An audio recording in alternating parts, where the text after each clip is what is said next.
একটা মা যখন তার সন্তানের জন্য কোর্টে এসে দাঁড়ানো লাগে তখন আর কিছু শেখানোর প্রয়োজন মনে হয় না। কারণ আমি 2টা বাচ্চা জন্ম দিলাম, বাট আমার বাচ্চাগুলো আমার কাছ থেকে নিয়ে চলে গেছে। এটার জন্য অন্য কেউ আমাকে শিখিয়ে দিবে ওরকম মা আমি না। আমি যেহেতু জন্ম দিচ্ছি আমার কষ্টটা আমার বেশি।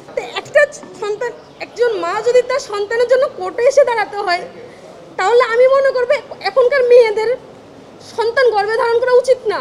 কারণ সন্তানের জন্য যদি কোর্টেই আসি দাঁড়ানো লাগে তাহলে কেন সন্তান জন্ম দিবে এত কষ্ট করে? বাংলাদেশি 2 জন শিশুকে ভারতের বর্ধমান জেলায় আটক করে রাখা হয়েছে। এই অভিযোগ একজন মায়ের। চট্টগ্রামের মেয়ে, বর্তমানে ঢাকা শহরে বসবাসকারী মৌসুমী শর্মা মহামান্য হাইকোর্ট সুপ্রিম কোর্ট অফ বাংলাদেশের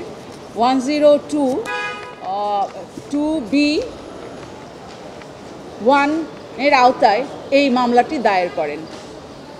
এই মামলার প্রেক্ষাপট হচ্ছে গত বছরের সেপ্টেম্বর মাসে তাকে কিছু না জানিয়ে তার স্বামী মিহির চন্দ্র শর্মা 2টি শিশুকে নিয়ে যান এবং শিশু দুটি বাংলাদেশি নাগরিক। আজ পর্যন্ত শিশুদের খোঁজ খবর এই মৌসুমি পাননি এবং বাধ্য হয়ে তিনি এই মামলাটি করেন। এই মামলায় গভর্নমেন্ট অফ বাংলাদেশকে রিপ্রেজেন্ট করছে secretary ministry of home affairs, high commissioner of India in Bangladesh and the deputy high commission of Bangladesh, Kolkata, West Bengal, India. এই 4 জনের উপর একটা নির্দেশনা দেওয়া হয়েছে। আগামী 4 সপ্তাহের মধ্যে এই বাচ্চাদের আদালতে হাজির করার নির্দেশনা দেওয়া হয়েছে। এই হচ্ছে বিষয়। এবং আমরা যে আদালতের দ্বারস্থ হয়েছি এবং মহামান্য সেই আদালত হচ্ছেন মোহাম্মদ আকরাম হোসেন চৌধুরী ও মাননীয় বিচারপতি দেবাশিস রায় চৌধুরী। আমরা কৃতজ্ঞ মহামান্য আদালতের প্রতি। তারা আমাদের কথা শুনে তারা আমাদের মামলার একটা আদেশ প্রদান করেছেন। সেই আদেশটা হচ্ছে রুলনিশি ইস্যু করেছেন এবং একটা নির্দেশনা দিয়েছেন, অর্ডার অফ ডাইরেকশন পাস করেছেন। বাচ্চা দুটোর বয়স, বড় বাচ্চাটা একটা ছেলে বাচ্চা, ওর বয়স 11+, আর ছোটটা মেয়ে বাচ্চা, তার বয়স 4+। খুবই ছোট 2 বাচ্চা। এবং হিন্দু আইন অনুযায়ী মাতৃত্বের অধিকার সর্বোচ্চভাবে প্রোটেক্ট করা হয়েছে হিন্দু আইনে। এবং আমাদের যে ফ্যামিলি কোর্ট আইনটা একটা আছে 2023 সালের, সেখানেও মায়ের অভিভাবকত্ব এবং এইরকম শিশু বাচ্চাদের বড় হয়ে থাকার জন্য মায়ের যে প্রয়োজন, এই বিষয়টাকে উচ্চকিত করা হয়েছে। এবং আমরা এখানে মায়ের এবং সন্তানের সাথে যে কটি আইন সম্পৃক্ত আছে সব কিছুকে আমরা উল্লেখ করেছি।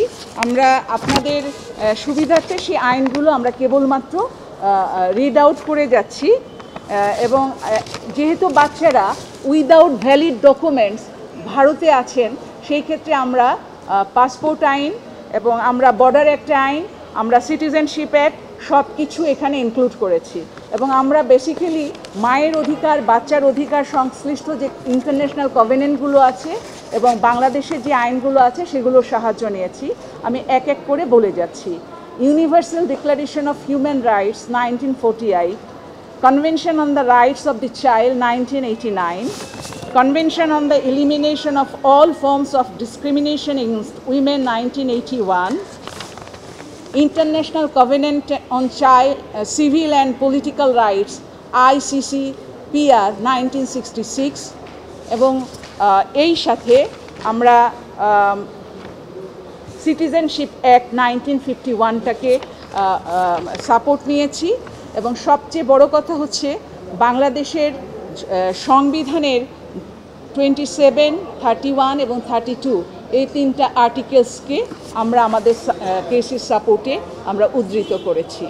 এবং কোর্ট সন্তুষ্ট হয়ে আমাদের প্রতি যে রুলটা ইস্যু করেছেন আপনাদের জানার জন্য, শোনার জন্য আমি একটু রিড আউট করছি। Issue a rule nishi calling upon the respondents to show cause as to why the detainee, one Shobik Sharma, aged about 11 years, date of birth on 28/2/2014, son of Mousumi Sharma and Mihir Chandra Sharma, and 2 Arshia Sharma, aged about 4 years plus 1.5 months. Date of birth 27/11/2020, daughter of Mousumi Sharma and Mihir Chandra Sharma, now detained by the respondent number 7, that is Mihir Chandra Sharma, at present of village Parulia, post office Parulia, police station Purbostholi, district Purbo Bardhaman, West Bengal, India, now being held by the confinement and custody of respondent number 7, should not be brought before this honorable court by her, so that it may satisfy itself that they are not being held in the custody without lawful authority or in an unlawful manner, and pending hearing of the rule, to direct the respondents to produce the said minor babies aged about 11 years and 4 years, Shomik Sharma and Arshia Sharma, before this honorable court within 4 weeks. একটা মা যখন তার সন্তানের জন্য কোর্টে এসে দাঁড়ানো লাগে তখন আর কিছু শেখানোর প্রয়োজন মনে হয় না, কারণ আমি 2টা বাচ্চা জন্ম দিলাম, বাট আমার বাচ্চাগুলো আমার কাছ থেকে নিয়ে চলে গেছে। এটার জন্য অন্য কেউ আমাকে শিখিয়ে দিবে ওরকম মা আমি না। আমি যেহেতু জন্ম দিচ্ছি আমার কষ্টটা আমার বেশি। তো একটা সন্তান, একজন মা যদি তার সন্তানের জন্য কোর্টে এসে দাঁড়াতে হয়, তাহলে আমি মনে করবো এখনকার মেয়েদের সন্তান গর্ভে ধারণ করা উচিত না। কারণ সন্তানের জন্য যদি কোর্টেই আসি দাঁড়ানো লাগে, তাহলে কেন সন্তান জন্ম দিবে এত কষ্ট করে?